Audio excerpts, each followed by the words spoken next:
நான் ஒரு 1.5 வருஷம் இருந்திருப்பேன் ஹாஸ்பிட்டலில். குறைஞ்சபட்சம் 1.5 வருஷம் கை கால் வராத அப்படியே பெட்டில் தான் படுத்திருந்தேன்.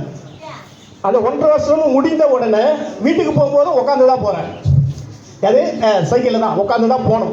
ஏன்னா அந்தளவுக்கு கழுத்தில் அடிபட்டு full damage.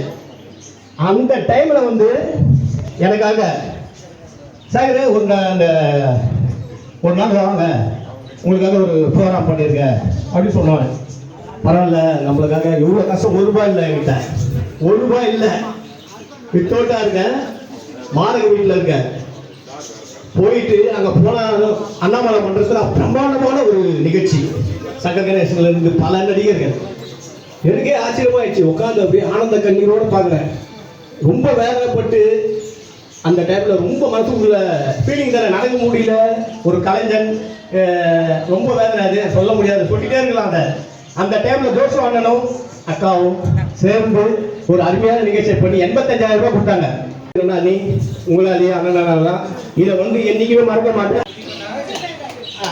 Okay thank you thank you thank you. நிறைய பேர் சால்வை அடிக்கிறது இருக்குது. இதை முடிச்சுக்கிறேன் நான். நன்றி, வணக்கம்.